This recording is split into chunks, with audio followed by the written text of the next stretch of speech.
Shalom, salam sejahtera dalam kasih Kristus. Jumpa kembali dengan saya. Pada kesempatan ini saya akan share satu video dengan ulasan hebat dan inspiratif. Pengacara keluarga almarhum Brigadir Joshua, Bapak Kamarudin Simanjuntak berkata, "Kita hidup ini perlu beriman."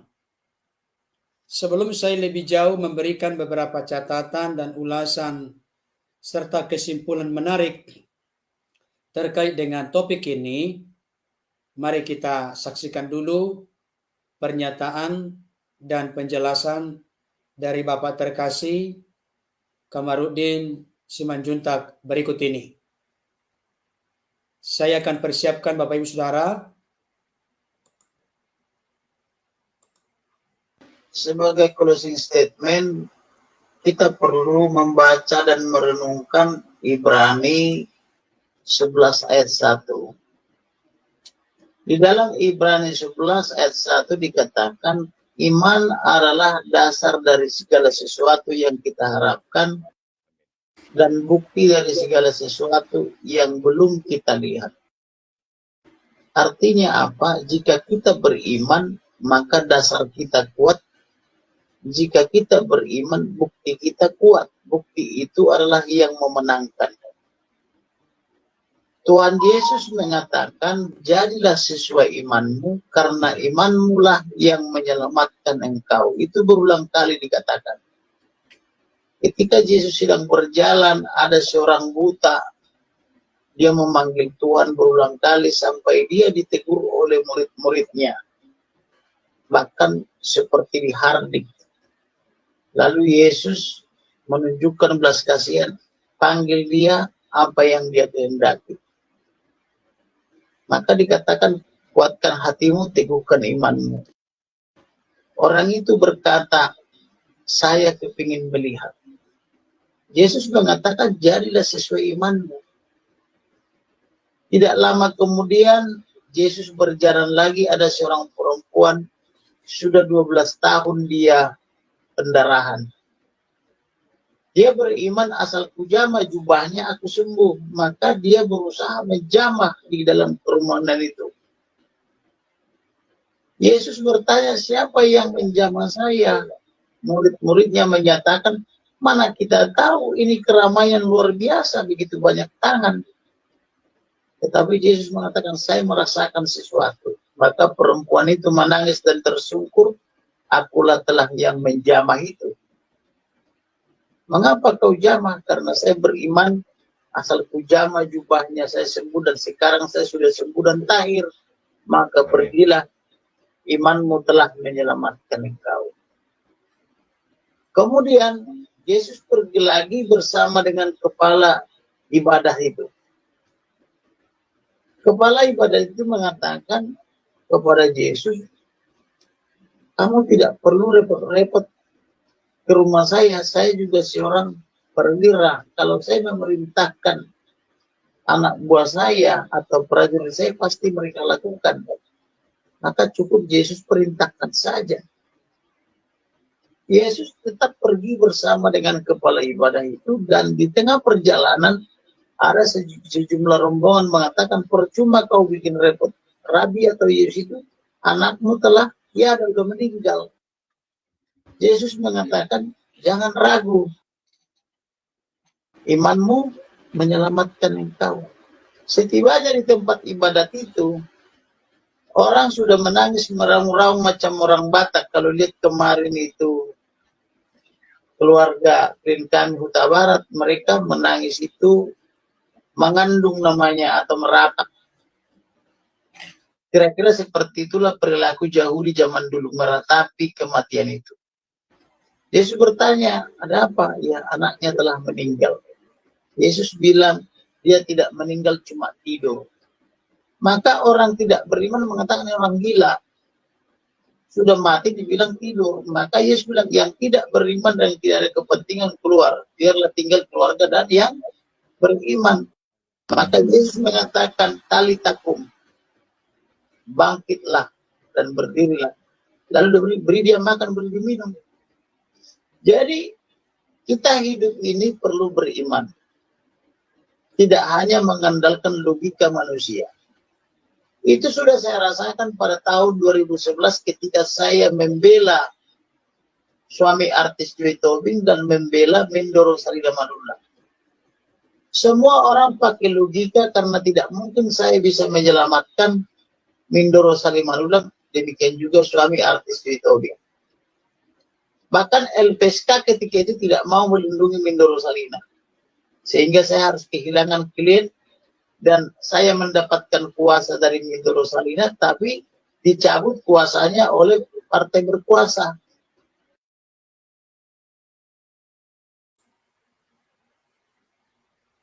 Baik, Bapak Ibu Saudara, tadi kita sudah menyimak, menyaksikan dan mendengarkan pernyataan sekaligus penjelasan dari Bapak terkasih Kamarudin Simanjuntak, yang mana kita tahu bersama menjadi advokat atau pengacara dari keluarga almarhum Brigadir Joshua pada saat ini. Saudara yang dikasihi Tuhan, terus terang secara pribadi saya berkata jujur, saya kagum, takjub, bangga dengan eksistensi keberadaan dari saudara kita Bapak Kamarudin Simanjuntak sebagai salah seorang pengacara papan atas di Indonesia saat ini. Kalau boleh saya kategorikan barangkali yang paling populer dan terkenal saat ini.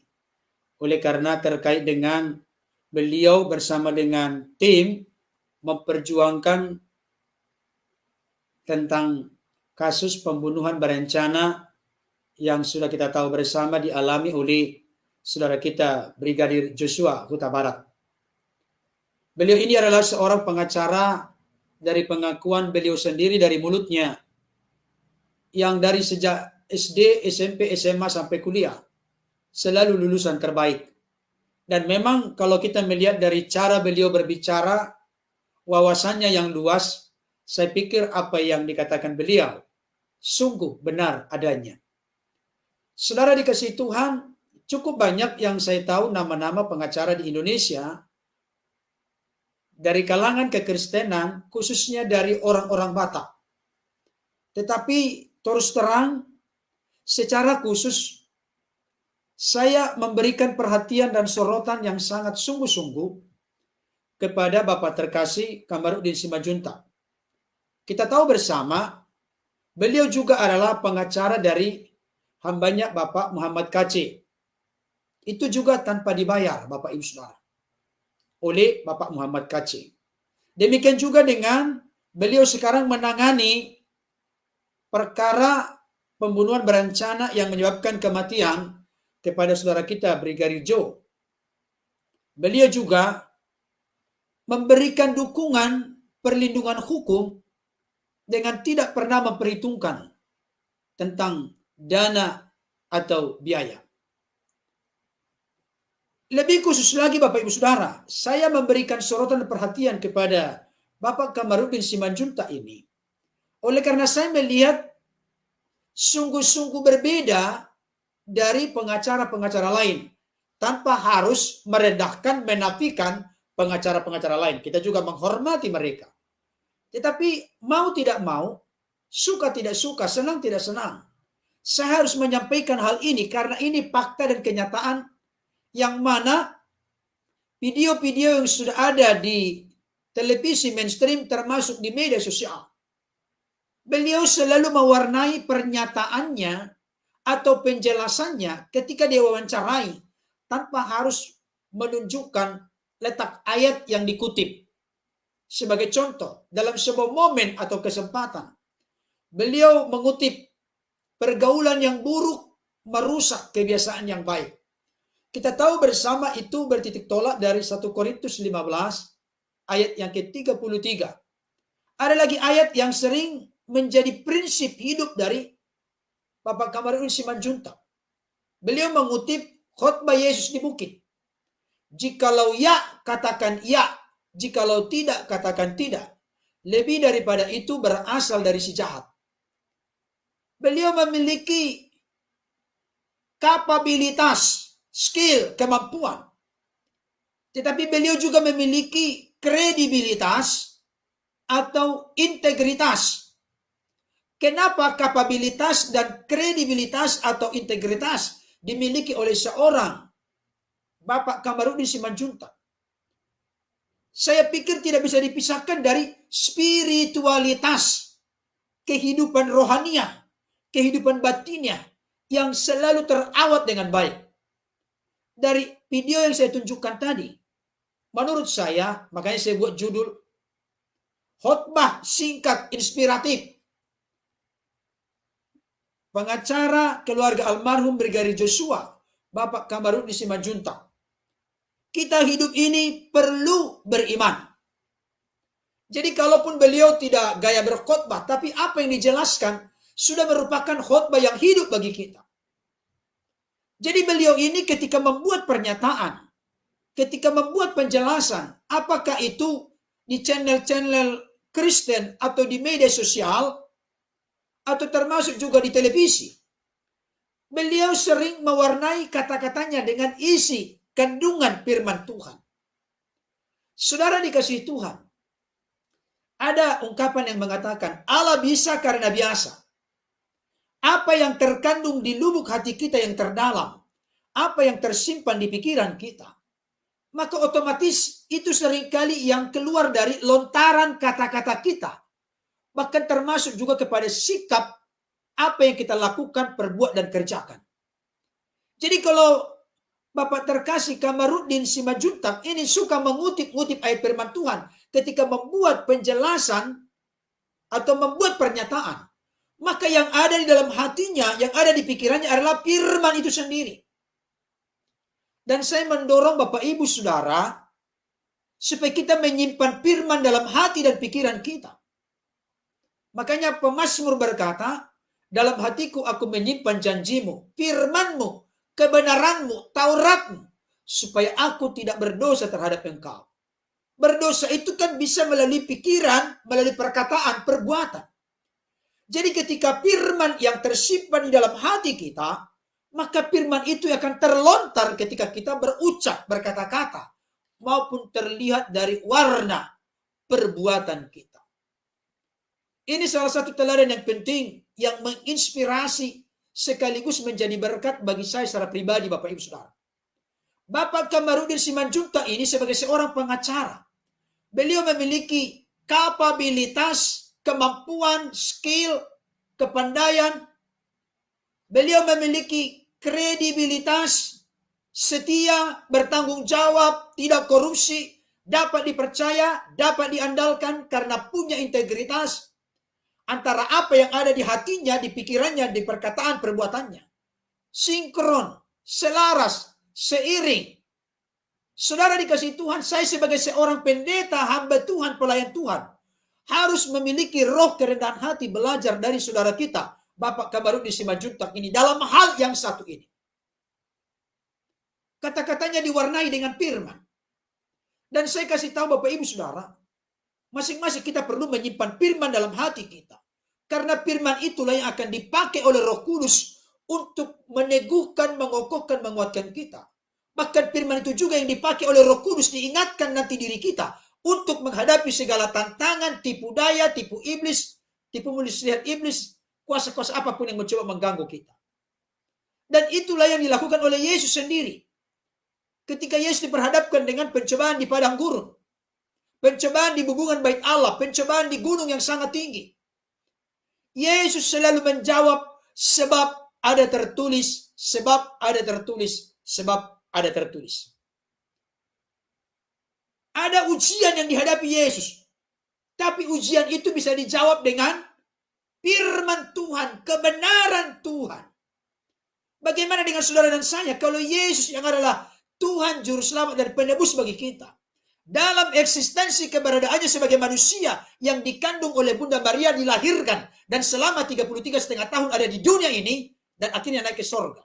Selama di dunia ini, Yesus sangat bergantung kepada Bapaknya, dan menyimpan firman itu di dalam hati dan hidupnya, sehingga ketika ada godaan, ada tipu muslihat, ada cobaan, maka firman itulah yang menjadi senjata dan pedang, baik itu untuk menyerang maupun untuk menangkis. Saudara dikasih Tuhan, ini keunikan yang saya temukan dari seorang Bapak terkasih Kamarudin Simanjuntak, pengacara dari keluarga besar almarhum Brigadir Joshua. Dia suka mengutip-utip firman Tuhan.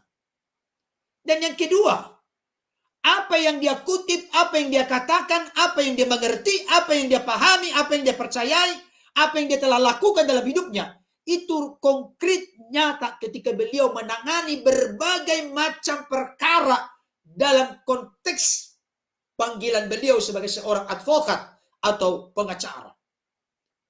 Orang-orang di sekitarnya boleh berkata, mana mungkin, ini mustahil, ini sukar. Tapi beliau berkata, kalau kita punya iman, iman itu menjadi dasar. Iman itu menjadi pondasi. Iman adalah dasar dari segala sesuatu yang kita harapkan. Iman itu adalah dasar dari pengharapan. Kalau orang berkata, Pak Pendeta, aku putus asa, aku putus harapan, maka yang bermasalah bukan harapannya, tapi imannya. Kalau iman seseorang merosot, iman seseorang keropos, iman seseorang itu kandas, maka orang itu pasti sudah tidak punya pengharapan. Karena iman adalah pondasi dasar yang kokoh dan kuat dari pengharapan kita. Bagaimana supaya pengharapan kita menjadi pengharapan yang tidak mengecewakan? Sebenarnya Roh Kudus telah ditaruhkan dalam diri kita, yang menjadi penghibur, parakletos, penolong, dan pembela bagi kita. Tetapi jangan lupa, bagaimana mengabdikan karya Roh Kudus itu bekerja dengan dasar leluasa, menguasai, memimpin, mengontrol, mengendalikan hidup kita. Maka kita perlu firman, karena firman itu menjadi sarana bagi Roh Kudus untuk menyatakan kekuatan, kekokohan, keteguhan, mujizat, pertolongan, perbuatan yang besar dalam hidup kita. Itu sebabnya Roma 10 ayat 17 berkata, iman timbul dari pendengaran dan pendengaran akan firman Kristus. Mari buka telinga kita mendengar, dengar-dengaran dengan firman. Iman tidak timbul dari membaca koran, membaca poskota, membaca Kompas, dan lain sebagainya. Itu perlu dalam rangka untuk memperkaya informasi kita. Tapi yang meneguhkan, menimbulkan, menumbuhkan, mengembangkan, membuat iman kita bertumbuh adalah firman Tuhan dan respon tanggapan yang positif dalam segala perkara, situasi, kondisi, keadaan, pergumulan, tantangan, kesulitan, masalah, persoalan yang kita alami dalam hidup. Saudaraku yang dikasihi Tuhan, hambanya terkasih Bapak Kamarudin Simanjuntak berkata begini, kita hidup ini perlu beriman. Yes, setuju. Kitab Habakuk, Roma, Galatia, Ibrani, ada ungkapan yang identik. Orang benar hidup oleh iman. Orang benar hidup oleh iman. Orang benar hidup oleh iman. Orang benar hidup oleh iman. Bahkan ada ayat yang berkata dalam Roma pasal yang ke-14. Saya baca dulu untuk kita. Roma 14 ayat 23. Dikatakan demikian. Tetapi barang siapa yang bimbang, kalau ia makan, ia telah dihukum. Karena ia tidak melakukannya berdasarkan iman. Perhatikan. Dan segala sesuatu yang tidak berdasarkan iman adalah dosa. Perhatikan. Apapun kegiatan aktivitas yang kita lakukan, termasuk terutama prioritas melakukan perkara-perkara rohani, segala sesuatu yang tidak berdasarkan iman, apa yang kita lakukan dan kerjakan adalah dosa.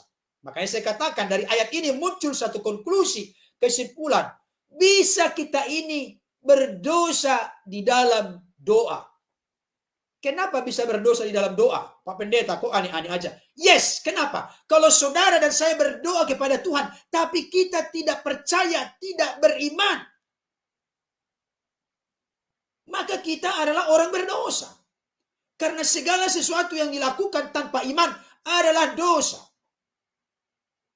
Itu sebabnya hambanya tadi, Bapak terkasih Kamarudin Simanjuntak, kita hidup ini perlu iman. Bukan hanya perlu iman, harus beriman. Makanya dikatakan dalam firman Tuhan, Ibrani 11 ayat yang ke-6. Dikatakan demikian. Tetapi tanpa iman tidak mungkin orang berkenan kepada Allah. Sebab barang siapa berpaling kepada Allah, Ia harus percaya bahwa Allah ada dan bahwa Allah memberi upah kepada orang yang sungguh-sungguh mencari Dia. Alkitab memberikan konfirmasi penegasan tanpa iman tidak mungkin orang berkenan kepada Allah. Kenapa tidak mungkin orang berkenan kepada Allah tanpa iman? Karena melalui iman karunia Tuhan menyelamatkan kita. Karena melalui iman kita dimampukan untuk hidup berjalan dalam kebenaran. Karena melalui iman kita dimampukan untuk terus menang dalam menghadapi segala pergumulan, persoalan, kesukaran kehidupan. Itu sebabnya kitab surat daripada Yohanes dalam 1 Yohanes. Saya buka dulu untuk kita. 1 Yohanes pasal 5. Ayat yang ketiga sampai ayat yang kelima dikatakan demikian. Sebab inilah kasih kepada Allah, yaitu bahwa kita menuruti perintah-perintahnya. Perintah-perintahnya itu tidak berat, sebab semua yang lahir dari Allah mengalahkan dunia. Dan inilah kemenangan yang mengalahkan dunia, iman kita. Yang mengalahkan keinginan daging, keinginan mata, keangkuhan hidup, hawa nafsu, kedagingan. Yang mengalahkan itu semua adalah iman. Jadi kalau ada orang Kristen yang kompromi dengan dosa, hidup dalam pola cara hidup yang lama, maka yang perlu dipertanyakan, benarkah engkau dan aku, kita semua beriman? Jangan kerdilkan dan kecilkan khasiat, manfaat, otoritas, dan kuasa dari iman. Karena iman itu adalah dasar dari segala sesuatu yang kita harapkan dan bukti dari segala sesuatu yang tidak kita lihat. Siapakah yang mengalahkan dunia selain daripada dia yang percaya bahwa Yesus adalah anak Allah? Yang mengalahkan dunia adalah kita yang percaya bahwa Yesus adalah firman Allah yang telah turun menjadi manusia. Namanya Yesus yang telah mati di kayu salib, mengerjakan penebusan, penyelamatan, penyucian, penyempurnaan, pengampunan, pembenaran kepada kita. Saudaraku yang dikasihi oleh Tuhan, saya sangat setuju sependapat. Memang di dalam kitab-kitab Injil, Matius, Markus, Lukas, Yohanes, banyak kali Yesus berkata, pergilah dengan selamat, imanmu telah menyelamatkan engkau. Dan jangan lupa Bapak Ibu Saudara, iman kita itu bisa terlihat dengan konkret, terlihat dengan jelas melalui kata-kata kita. Mustahil seseorang mengucapkan kata-kata yang negatif kalau dia memiliki iman yang bertumbuh, iman yang dewasa. Imannya akan terlihat dan tercermin dari kata-katanya. Mana mungkin seseorang dikatakan tangguh, kokoh, kuat, tak terkalahkan dalam beriman, kalau hidupnya, kata-katanya diwarnai dengan sungut-sungut, caci maki, dan lain sebagainya. Tidak mungkin, mustahil. Saudaraku yang dikasihi Tuhan, saya sangat setuju. Kita hidup ini perlu iman, harus beriman. Karena imanlah yang membawa kita kepada kemenangan, demi kemenangan di dalam Tuhan. Kiranya ulasan ini dapat menjadi berkat bagi kita. Sampai ketemu di kesempatan live berikutnya. Tuhan Yesus memberkati. Salam untuk keluarga. Amin.